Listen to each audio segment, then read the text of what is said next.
Rita Clemens is a moderator and local rep for LHCOS. She's been keeping crabs for 3 years now, after starting, like so many of us did, buying from a terrible beach shop. After finding LHCOS, she corrected all the terrible things she'd subjected her hermit crabs to, and they're all quite happy and healthy now. She and her husband recently moved to the Jersey Shore, where she hopes to increase awareness for proper hermit crab care. Please welcome Rita Clemens. Hi everybody, welcome to the non-sciencey edition of Demystifying the Surface Molt. I'm Rita, and this may not seem very exciting, but it's good information for you, and it's stuff you should have and things you should be prepared for. Nobody wants it to happen, but you gotta be ready.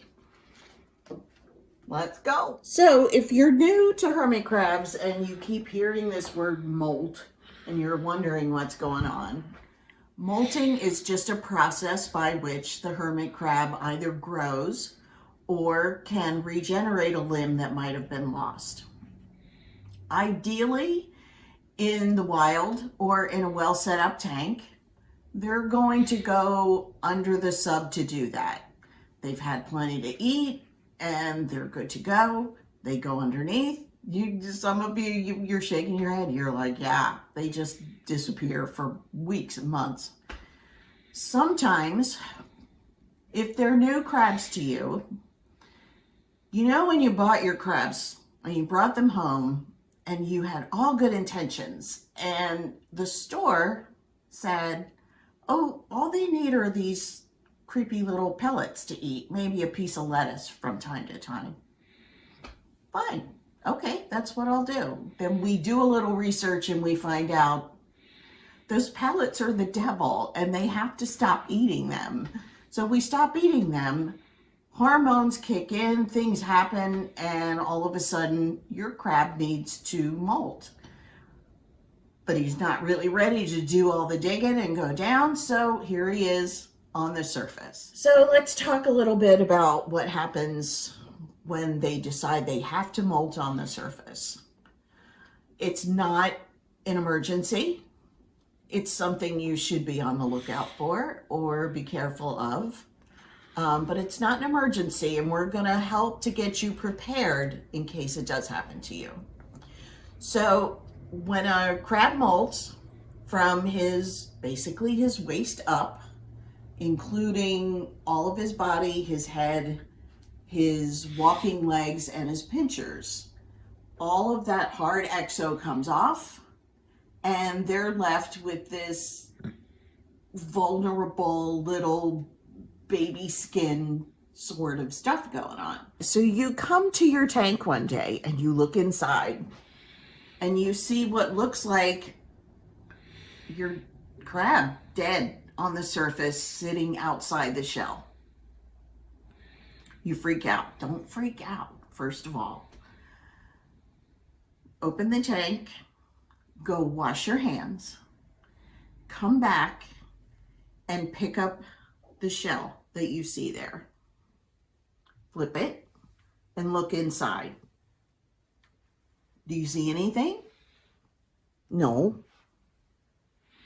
Look again, because that may be your baby crab sitting all the way in the bottom because he's kind of small now. He doesn't have all that big extra skin in there. Okay, so you look again. There's a crab in there. Yay! So you're all set. If your crab is alone in the tank, you're good to go. You can just let him be, and pretty much Mother Nature will take care of it. If your crab is not alone, this is where you need to be prepared. So what we're going to talk about right now and look at are ways for you to isolate your crab. This is a little bigger than I would normally use, but I wanted you to be able to take a look at it. What you've got is a little substrate in there, a little moss. You could do either or. By the way, if you need moss, check out Jeannie and her crabs and such, and she'll take good care of you. A little bit of water, and this spoon, don't transfer, what's on you. Pick up your crab, put him in the little container, pick up the ISO from the other tank, put it in the tank with this. Now, this has to go back into your original tank to maintain heat and humidity. So you'll need a lid on there because you don't want any other crabs to get in, and you don't want him to quite get out yet. Maybe a lid with some holes cut in it, just enough for him to get air circulation. Put it back in the tank. See you in a couple days. If you don't have a little Tupperware container, maybe you have this terrible little critter keeper that you brought your crab home in. Don't get rid of these. Hang on to these because they're wonderful in ISO situations, and if maybe you're picking up a crab that needs to be rescued, it's a whole other story, but hang on to these. Don't get rid of them. Also, if you have a small enough tank and you have room for it, you just set up a little tank as an ISO. It's good to have one on hand. You never know what's going to happen. Okay, so what's going to happen when this little guy is in his isolation? He's going to be quiet. You're going to see him not move around a whole lot. He needs to eat his XO in order to get back to good. So you watch him. You don't go in there too much, just to change out some water. No extra food, again, only his XO. That's his only job right now, is to eat that XO.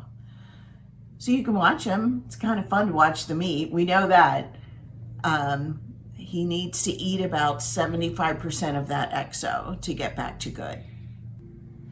Okay, so just to recap, don't panic.